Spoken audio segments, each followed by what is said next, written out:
All right, hello everybody, and welcome to Limited Level Ups. I'm Alex, and this week we're doing our Innistrad Double Feature breakdown. So the recording of this episode is happening on the hour that the set is released, but I should say the hour this set is released on Magic Arena. But beforehand, in the past 2 days, I've braved the cold, dark digital wastelands of MTGO, and I've done quite a few drafts of this set in preparation for this podcast. I think it's somewhere in the 10-ish area. And, I've got some insights. I've got some thoughts. This one's going to be an interesting one because it's not, it's not like we're diving into a new set or anything. It's really just recontextualizing things and kind of shifting evaluations just slightly. But I think there is a good amount to talk about. Last week, when we were ending the podcast, somebody asked, are we going to be doing double feature this week for this episode's podcast? And I said, I'm not sure if there's enough content there. I do think there is, and there's enough to talk about, so I'm excited to do so.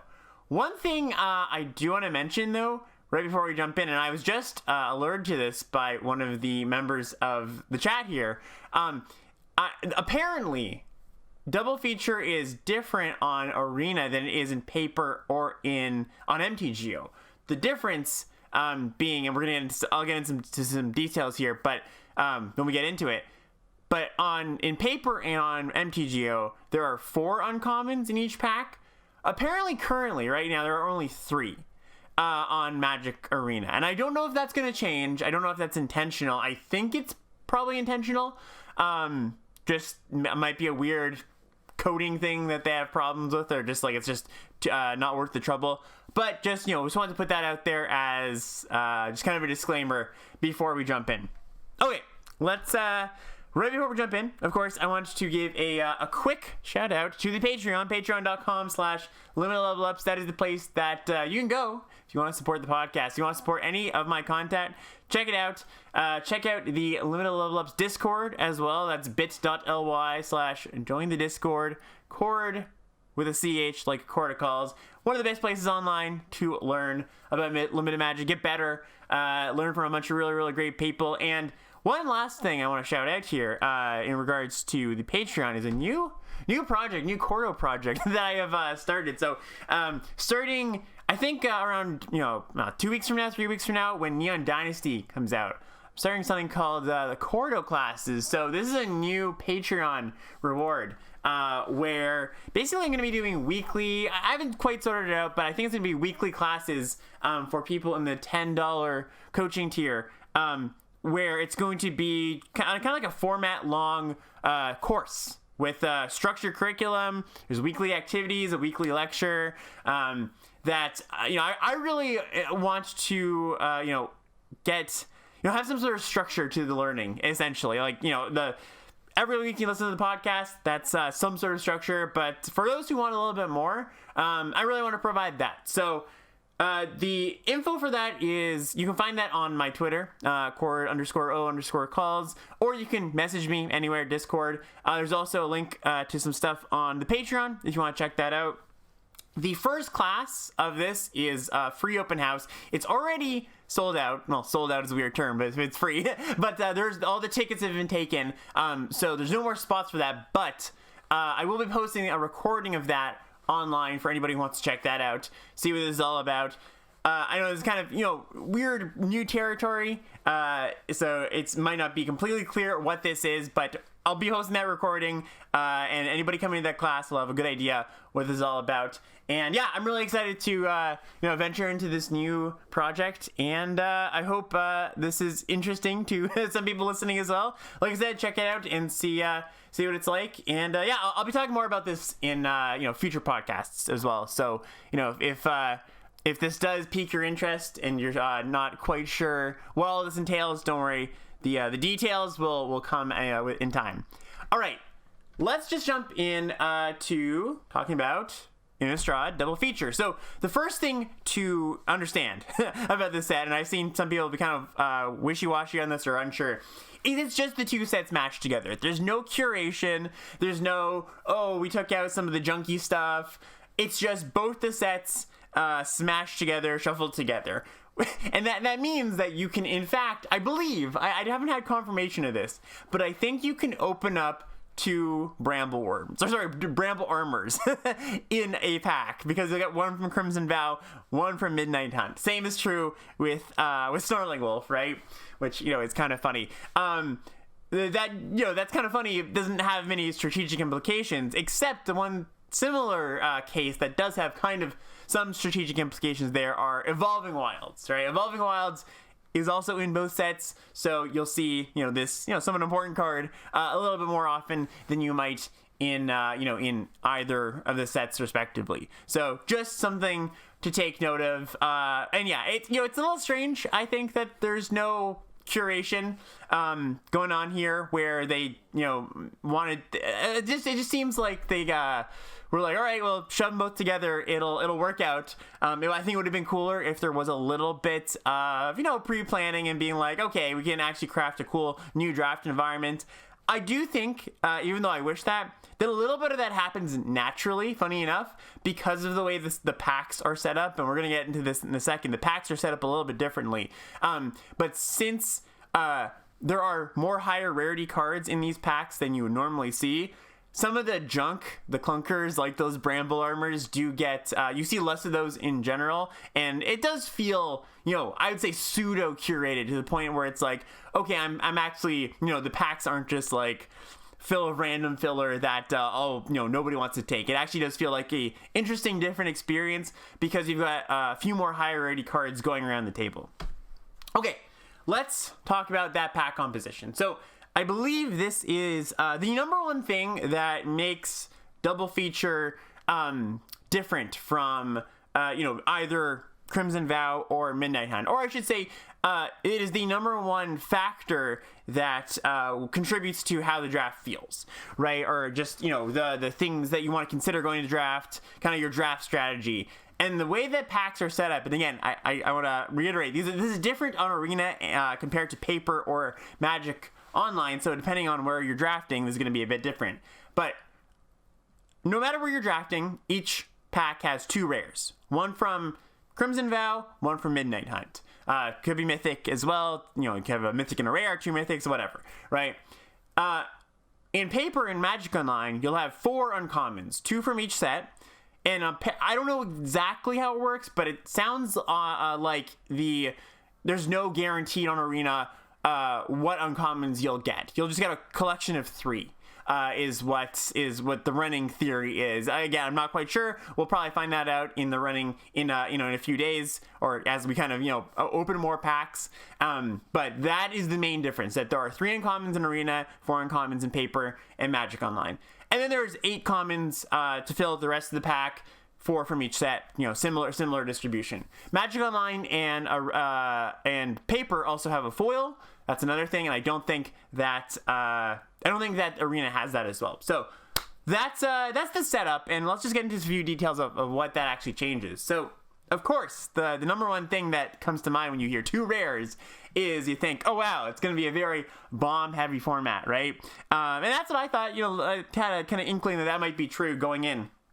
But after playing a bit, the decks are definitely powerful, and they're definitely more powerful than you would see in either one of the sets. There's just more rares going around the table. But it's kind of like, it's for anybody who's seen The Incredibles, it's like when everybody's super, no one will be, right? If everybody's got a good amount of power in their deck, you've got 5, 6 rares or whatever, it doesn't really feel that much different. It's not like you're like, oh man, I got completely crushed by these bombs, because you're gonna have bombs of your own.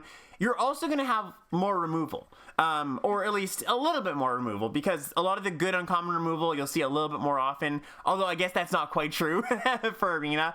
The other thing is that all the bombs you thought of as Busto bombs in Crimson Vow do get tamed a little bit, because you have access to the Midnight Hunt common removal. And the Midnight Hunt common removal, Eat Alive, Defenestrate, that kind of stuff is really, really good. So it's this weird combination of, yes, everybody's decks are more powerful, and yes, there are more rares, but it all kind of, it feels like you're on an even playing field, and I have felt that there are adequate ways to answer the powerful cards. Also, again, this doesn't quite apply to Arena, but if there are just like more uncommons in general, forget about bombs, but the power level of the set is, risen up a little bit. So, maybe you don't draw your bomb in a given game, or you have a bomb or two less than your opponent. Well, maybe, a few more uncommons in your deck can make up for that kind of discrepancy in power level. So yeah, I haven't found that the format is like super, super bomb heavy or anything like that. It just kind of feels like higher power limited. A question that a lot of people ask is this set more like Midnight Hunt, or is it more like Crimson Vow? And the answer is it's more like neither. The card pool is gigantic, and this is another huge factor in how this set feels. You're picking from a set of like almost 500 cards. What that means is that there's a lot of variance in what you're going to see draft to draft and how your decks are going to look draft to draft.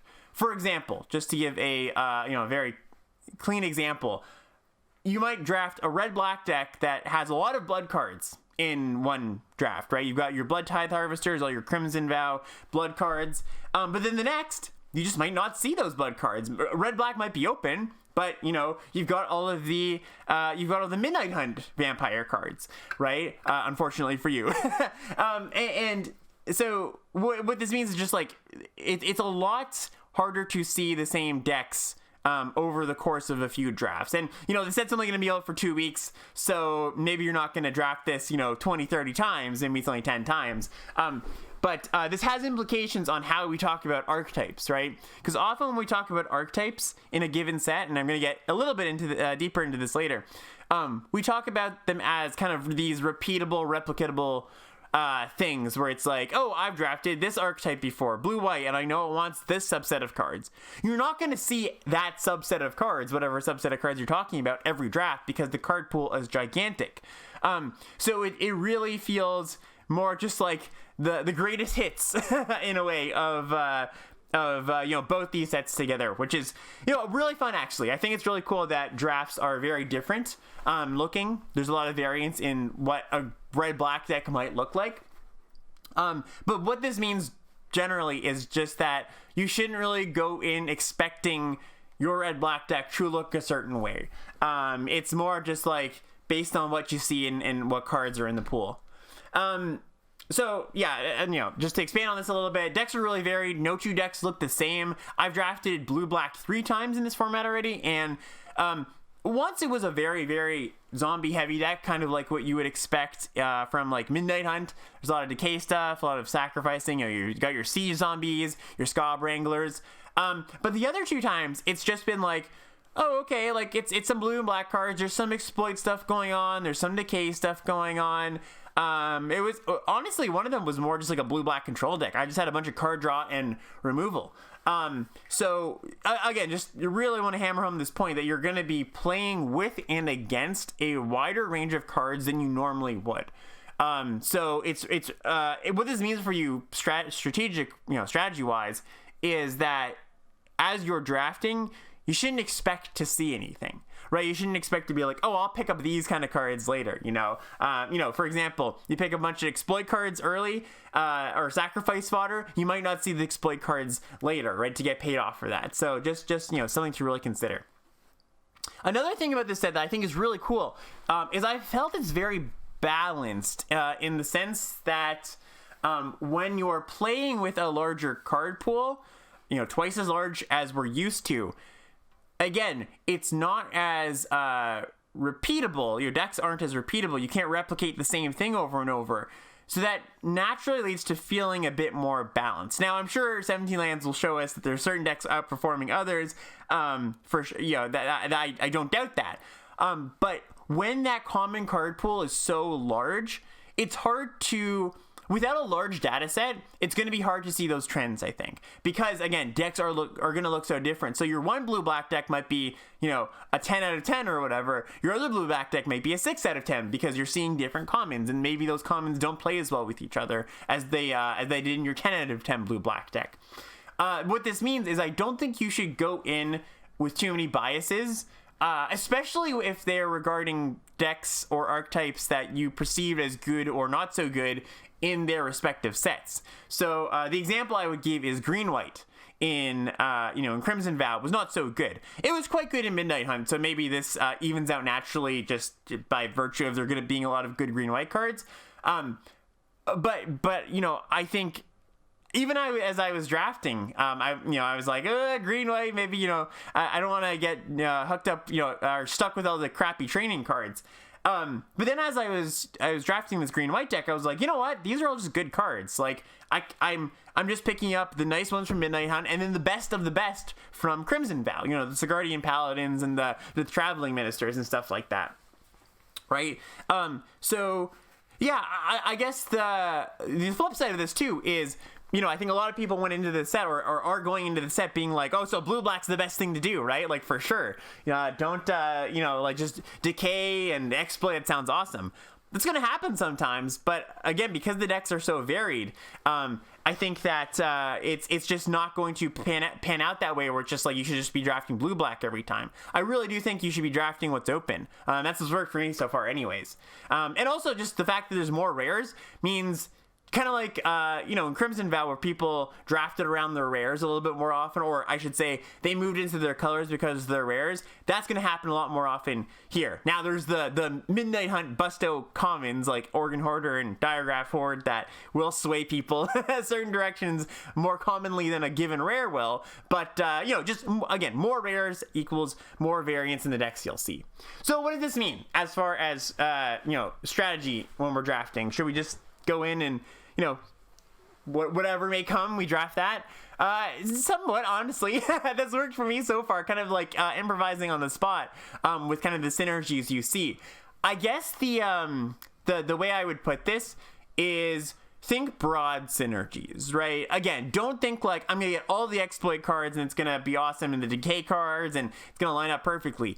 Think graveyard synergies, right? Think, flyers, right? Those kind of things, right? So, for example, I think blue-green is one of the big winners from this set because, maybe the Crimson Vow cards didn't necessarily impress as far as that archetype went for the most part. But, like, when you combine the Crimson Vow cards with the Midnight Hunt cards, you get Mulch, you get Vile Spawn Spiders, all these things that are milling you with the flashback cards of Midnight Hunt. I've been really, really impressed with that, actually. So I think that is a way to think about synergy in this set. And, you can go archetype to archetype, kind of decipher and kind of piece together what that means for each color pair. But I think the best way to go about this is not to think, oh, let me pick up these specific cards, but more, again, like I said, broad synergies.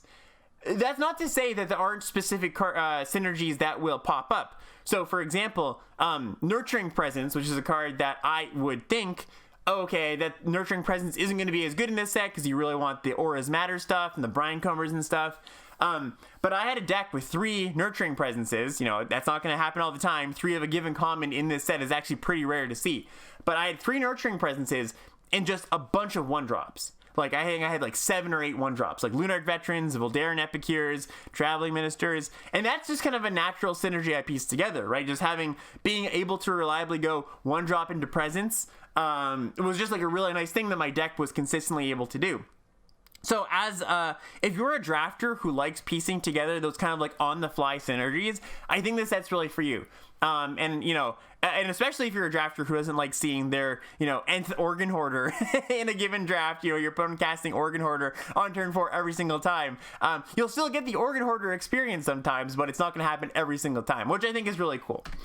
To expand on this a little bit, another good example is Biolume Egg, where, Biolume Egg is a card that you kind of, at least in my head, I pair with exploit synergies. I think I want to sacrifice that to my Skull Scob and get my 4/4, right? But the cool thing is, and again, this is where the kind of like the creative drafter really, I think, excels in this format is that you look at a card like Biolumig and then you go, wait a second, I don't have to exploit it. I can just sacrifice it. Then you go, oh, wait a second, Ecstatic Awakener, that sacrifices things. And Eat Alive, right? That sacrifices things. Oh, that's really cool. So you kind of just like stumble backwards into these synergies. And, it's going to be, I'm going to explain or kind of touch on some of the synergies as we go on here in a later section. I'm not going to be able to touch on them all, but just be aware that there are going to be these backwards synergies you kind of walk into that I think just are really cool. Okay, let's touch on drafting just as, I've talked about kind of the set composition and what that means for the set. But let's talk about where I've kind of found success in strategy-wise how to approach drafting the set. So, because there are fewer bad cards, because there's more higher rarity cards, you get more rewarded for finding a lane. Another way you can put this is there's a lot of gold cards, right? And if you're in the right lane, you get really rewarded because let's say you're black-white, and Rite of Oblivion, Flesh Taker, and Markov Purifier are all open at the table, right? You're most likely going to get those cards coming to you, and sometimes even wheeling, right? So often in a normal draft set, what happens is you get to about pick 6 or 7, and you kind of go, okay, there's nothing super powerful here. I'll just take, everybody at the table at that point just goes, well, I'll just take the most powerful card here because whatever, right? And sometimes you can get a little bit sniped where it's like, oh, I was hoping this white uncommon wheeled, but somebody just took it just because maybe somebody took the gems, right? But because there are more higher rarity cards, you've got 2 rares in a pack, if we're talking about arena, or even more if we're talking about non-arena, that just means that you have the opportunity for when your wheel comes back around for there to still be good cards in the pack just because there's going to be more of them, right? And what I found is gold cards wheeling isn't something that often happens in most limited sets, again, just because people will take them speculation. But I found it happens a lot in this set just because there's a bunch of other good cards people could take. And so I would say maybe about half of my drafts have gone down the path of, okay, I've started with this black rare or whatever rare it is. And on the wheel, I get a bunch of gold cards, and that kind of informs me to the direction I want to go. Again, in a normal draft set, I would more be informed by kind of the synergies that I have and kind of building towards those. Here it's more about, I think, finding your broad lane, right? It's a little bit more draft cards, not decks. So I kind of just want to, above all else, find the open lane so that I can just get more powerful cards, essentially. And that's the core conceit of draft generally, but I think it's even more true here.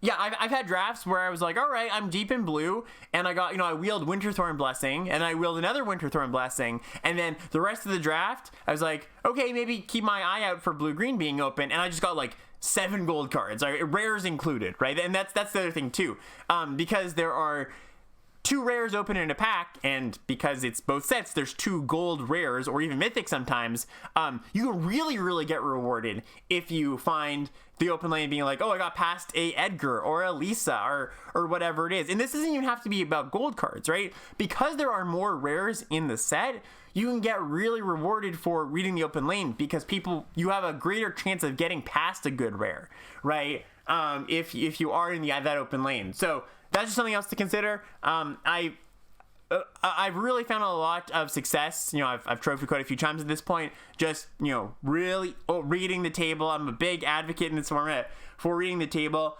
And of course, the thing that ties this all together is because there is such a wide pool of commons, it's not like you can go in and be like, oh, I know blue-black is great, I should force that. So that's not the incentive, right? You really are trying to find that open lane instead of, and like in Midnight Hunt going, I know blue-black's going to be a good deck. You can't guarantee that in a given draft. It's much more about the cards being passed around at the table.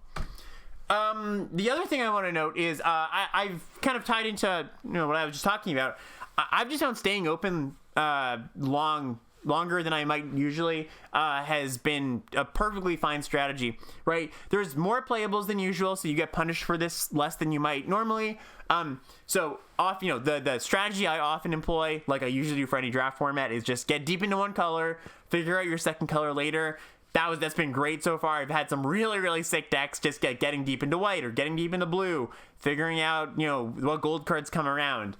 And then the other thing is pick up fixing a little bit higher, I would say.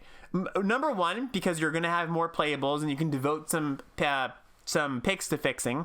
But two, really, again, those bombs are coming around the table. Some of them are single-pipped bombs. If you've just picked up 2 Evolving Wilds early in the draft, you can get that 4th pick on ya that nobody in Black Grid specifically was in, or nobody that also picked up fixing, right? So yeah, I've just been prioritizing Evolving Wilds over the medium commons. Honestly, even over good commons a lot of the time. Like, I'm not talking the best of the best commons, but I'm talking about like a C+ level common.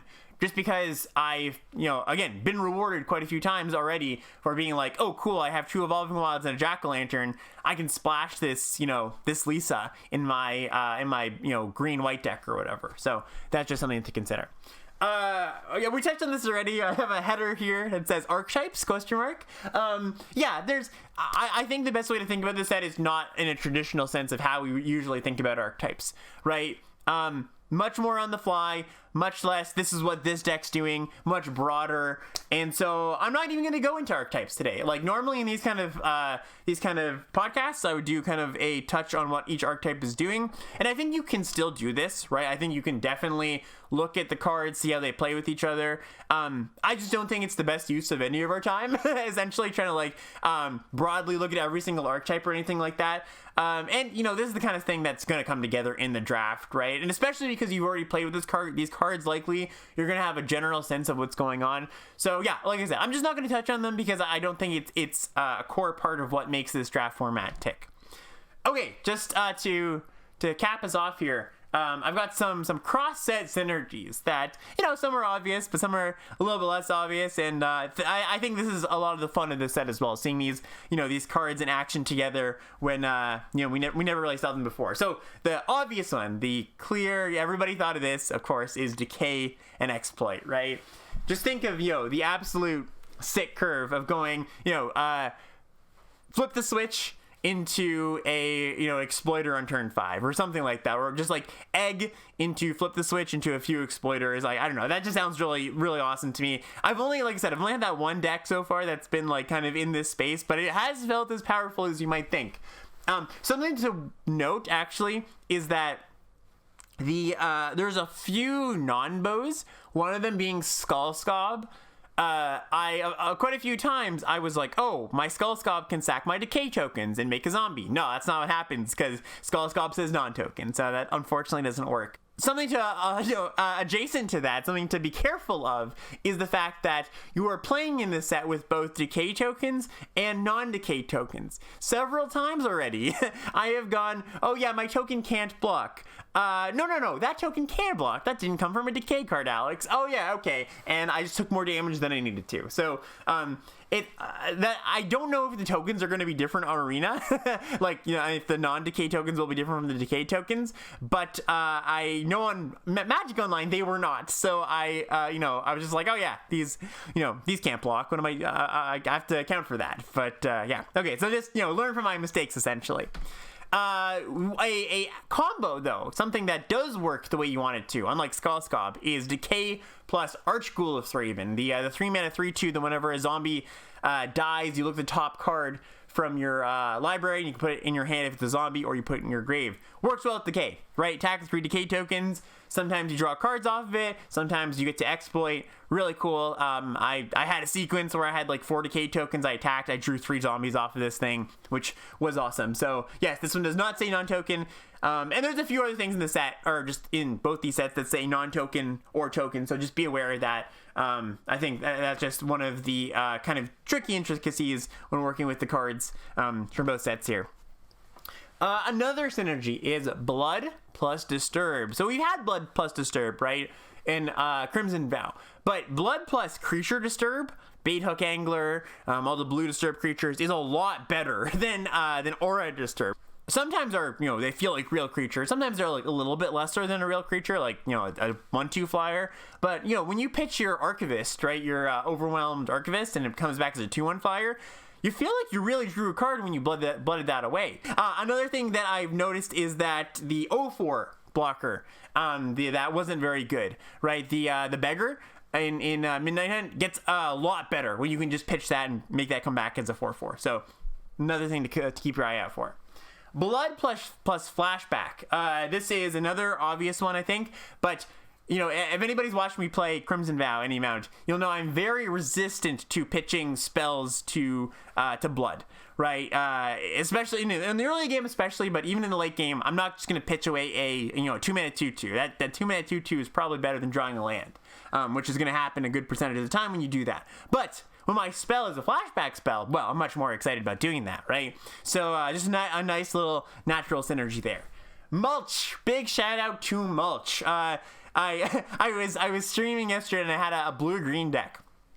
And I was talking about how it's such a great deck. There was a lot of great things, so many good synergies and really powerful cards. And, somebody jokingly commented, "Oh, but you have a Mulch in your deck. It can't be that good." And I said, "Oh, no. This Mulch is not the Crimson Vow Mulch. This Mulch is a great Mulch. Mulch has returned to its former glory for anybody who has played it in original Innistrad. Because when Mulch is combined with, again, those Creature Disturb or with Flashback, it really feels like you're drawing, real cards, not just, mana sources. I mean, drawing the mana sources is great as well when you have, you're bidding a bunch of spells. But when you get to, like, draw 2 lands and then put a flashback card in the graveyard, really, really nice little piece of card advantage there. So, yeah, and this also plays well with the self-mill stuff, right? Like, one of the problems with this card in Crimson Vow is, while it sounds nice to be able to, bin a bunch of stuff for your Vilespawn Spider and be like, okay, I drew some lands and put some creatures in the graveyard for my Vilespawn Spider or my Molgraph Millipede. Like, that's a interesting thing to do. It never ended up being worth it, really, because, those synergies weren't particularly strong in that format. But when you add the Midnight Hunt cards, you do have strong milling synergies and graveyard synergies. So it's worth going through that trouble. So even though we have seen Mulch and Vilespawn Spider together, I believe that combo is better here because just the act of putting Mulch in your deck is a little bit better. And then, of course, gotta cap this off with, I already talked about it, but Biolumag. Biolumag is still great in this set. It's still fantastic. What you lose in exploit creatures, you gain in, like I said, a Static Awakener, Eaten Alive. There's a few other sacrifice outlets. So still a high pick. Don't think, oh, this is just, this gets worse here, because I really don't think it does.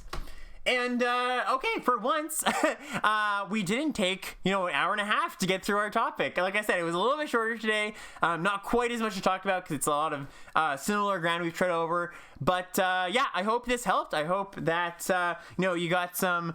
I hope this gives you a bit of an edge going forward into the format, and we're going to turn it to chat. If chat has any questions about the format, I'm sure there's a lot of people wondering about, some of the more subtle aspects of the format. There's a lot of questions that I was getting yesterday when I was streaming. So, yeah, I'm going to throw it to chat and, have at it. Okay, so first question, do you think blue is still the best place to start? So I touched on color balance a little bit. I guess I would say in the dark, maybe yes. I was saying all things are pretty balanced, right? But if you have to choose between a good blue card and a good red card, or a good green card, which I do think red and green are probably the two, again, that's all relative, but the two least powerful colors in the format. Yeah, I'll probably take a good blue card. That being said, that's much more of a tiebreaker than it normally would be. Not just, I wouldn't consider taking a blue card with the thoughts of, oh, I should get into blue because it's so much more powerful than anything else. It's just like, well, I have to choose between these two good cards. I guess the tiebreaker will be, this is a color that has a lot of good cards. Any experience on werewolf/day-night decks? Are they good since it exists in both sets? So I think, similarly to the last question, it's going to be really a function of not this set as a whole, but kind of the cards that you see in your draft. I've seen, I saw Double Exposure, who's in the chat right now, had a deck that was a green-red werewolf deck that was just nuts. It had like Tovolar, Volatile Arsonist, a few other good rares, and yeah, that deck was good. Is that a deck that is gonna come together every single draft? No, but I guess the takeaway is don't shy away from that kind of deck. Like, you're right that Day Knight is in both sets, so you're gonna get that going pretty consistently. Also, you get the Midnight Hunt, Observant, or what's called the Astronomer, Observant Astronomer, or Obsessive Astronomer. I don't remember card names at this point. But the other cards that get the Day-Night cycle going, right? So you get even a little bit more than you would in Crimson Vow potentially. But I guess I would say I don't see any reason why it wouldn't work. The one, bone you could throw towards that direction is that Silverbolt and Olivia's Midnight Ambush and kind of the werewolf hate cards exist in this set where they didn't in Crimson Vow. But I wouldn't worry about that all that much. Just focus on playing the good cards, essentially. Like, if you've got good green and red cards, it's gonna be, it's gonna work out. Any other fixing besides Evolving Wilds and Lantern that could be more effective? Also has Graveyard Hate. I guess that has Graveyard Hate been impactful? So you get Farmer as well, right? From Midnight Hunt, which is pseudo fixing, but if you're picking the Evolving Wilds and the Jack-o'-lanterns highly, or at least maybe not highly, but you're prioritizing them to some extent, it's gonna be, that card's gonna fix you quite well. I would also say that Farmer just gets better. If you're in that blue-green space that I was talking about, that comes together more often than it would have in Crimson Vow. Just that, I was talking about how great Mulch is. Well, Farmer is just Mulch on a stick for the most part, right? So yeah, Farmer really sticks out to me as a really, really powerful fixing tool. And as far as Graveyard Hate, yes, this is a good point. So, especially because we've been playing Crimson Vow for 10 years and the graveyard hasn't mattered that much. Like, there's been Aura Disturb, but it hasn't really been a core part of the format. Just shift back to graveyards mattering a little bit more because there's a bunch of flashback and Disturb now.